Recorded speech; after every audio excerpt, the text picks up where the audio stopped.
farm. Farmers' beef blockade. The government presses Britain to end the protests. A family abused by their father sue a doctor and the health board for negligence. And Brixton prison escaper Pierce Macaulay is charged with the murder of Garda Jerry McCabe.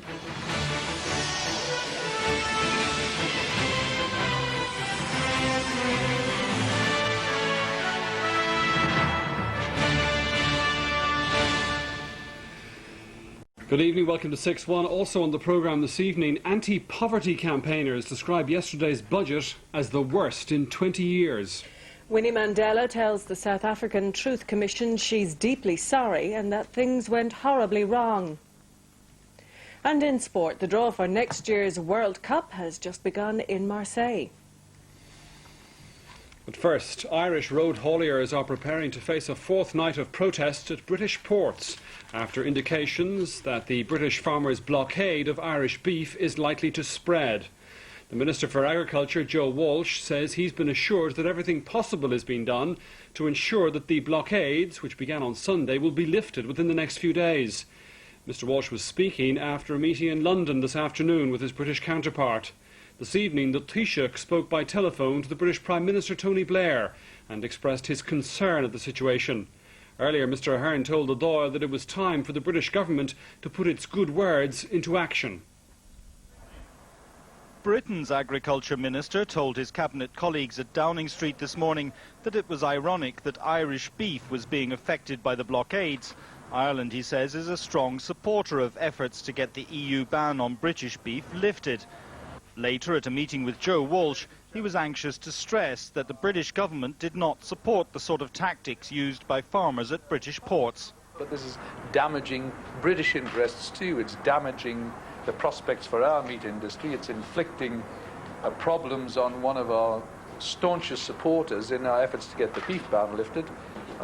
Joe has left me in no doubt about the strength of feeling in the Republic of Ireland about the illegal blockading of their legitimate trade with the UK. I'm perfectly satisfied that he's got a very strong case. We're not disrupting the market in any way, so we're innocent. We're an innocent party in this whole matter, and we want to, under the EU regulations and the internal market regulations, have this issue resolved as quickly as possible, because both industries and both departments of agriculture in Ireland and the UK work very closely together in the interest, in the final analysis, of the consumer. So are you able now tonight to be able to give any assurances to Irish exporters that their trade will not be interfered with at British ports?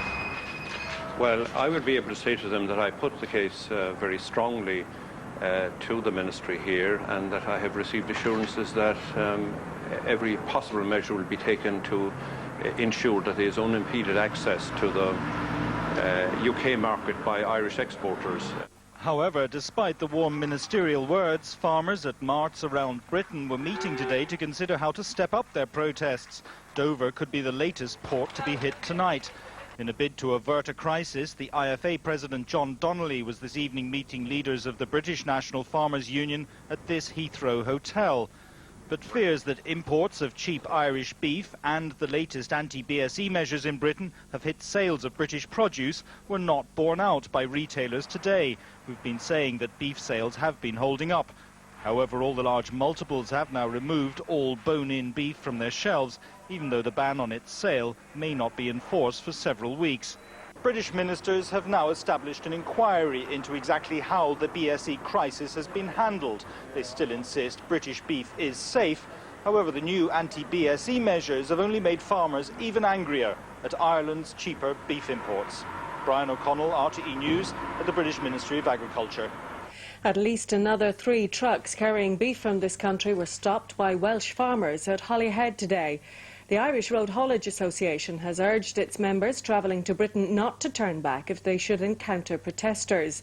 The association also called on the British police to guarantee Irish vehicles a right of passage from the ports. Last year, Hugh Lloyd-Jones paid £530 per cow. He spent 12 months and thousands of pounds fattening them for sale. But in the past month, he sold all but 2 of the cows for just £520 each. The strong pound, as well as subsidies enjoyed by Irish farmers, means at the very start He's already £100 per cow worse off. He's been on this farm in Llanunda for 30 years.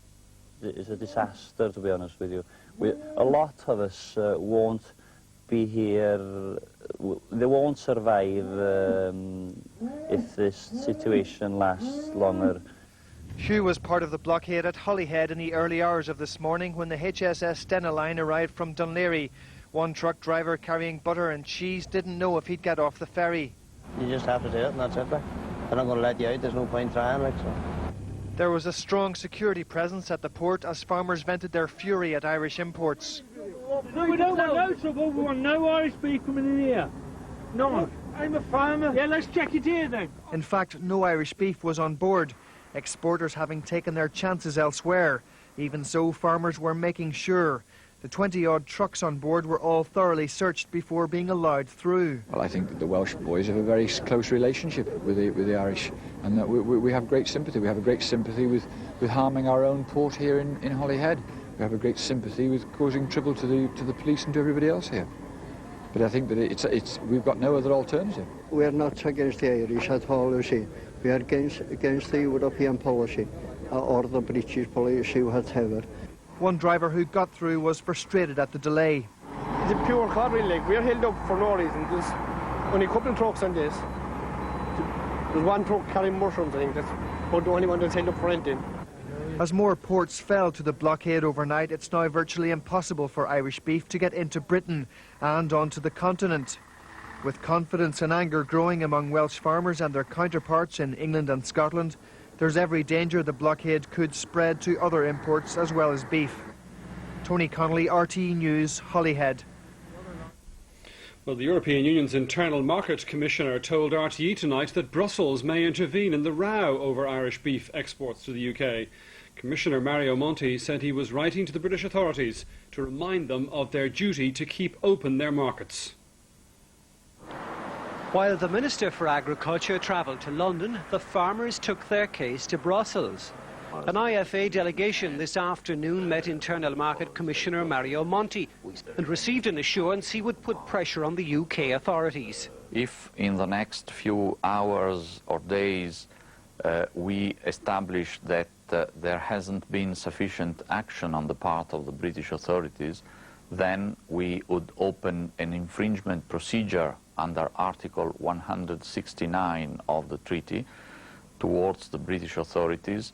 That infringement procedure would eventually bring the case to the judgment of the European Court of Justice. Does the evidence you have received so far and the anecdotal evidence of beef being dumped into the sea while the authorities stood idly by, does that suggest there is a case to answer? There is certainly a case. That element of information is an important one. We need to have a more complete picture. We are gathering it with rapidity. The farmers also met the EU Transport Commissioner and Welshman Neil Kinnock. He repeated the view that the UK authorities must fulfil their internal market obligations. If it were the case that the effort was not being made, then the Commission most certainly could intervene and definitely would intervene. In a development that's sure to further poison Tony Blair's relationship with the farming sector, it has emerged that over £100 million was available here for UK farmers affected by currency fluctuations. But the British government decided not to draw it down. Their strategy was to leave the money in the Brussels bank